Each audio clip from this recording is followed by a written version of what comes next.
Imagine being told by a funeral home that your cultural expression of celebration, grief, and mourning is a liability to their building's insurance.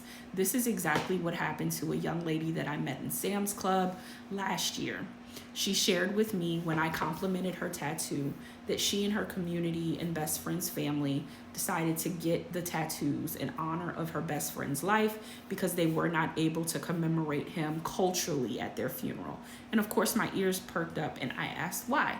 She went on to share with me that the young man's parents asked during the funeral arrangements if they could have a mariachi band come and escort the young man's body from the funeral home to the cemetery, from the cemetery to his final resting place, which was the graveside. The funeral director, the funeral home manager, and someone else on the funeral home staff, if I'm remembering the details correctly, told the family that they were not allowed to do that because that would be a liability to the building's insurance.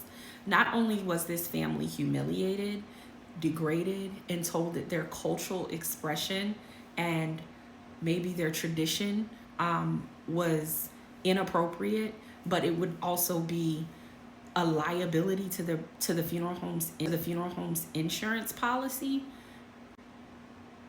Deathcare, funeral service in particular, has become so Eurocentric and so disconnected from culture that even simple acts of expression and grief and mourning within certain communities are frowned upon.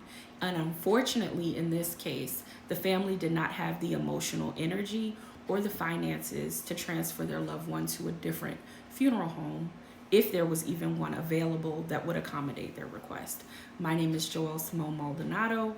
I'm also known as the Grave Woman. I am a funeral director, an embalmer, and the founder of the Multicultural Death and Grief Care Academy. Through my academy, I educate funeral professionals about cultural competency, and I specialize in technical training that specifically teaches professionals how to care for Black bodies. Competency and empowering those same professionals to show up and better serve diverse communities. If you're someone that works in or is interested in entering the end-of-life death and grief care world, it is important that you understand the powerful impact of cultural competency and how the lack of cultural competency harms the communities that are intended to be served, that we intend to serve. If you'd like to learn more, you can visit my website, www.thegravewoman.com. I have a plethora of online resources, an entire free virtual resource library on YouTube, and I also have specialized courses that teach professionals how to care for Black, Indigenous, and marginalized communities, as well as have conversations with diverse communities. Live life, love hard, and I'll talk to you next time.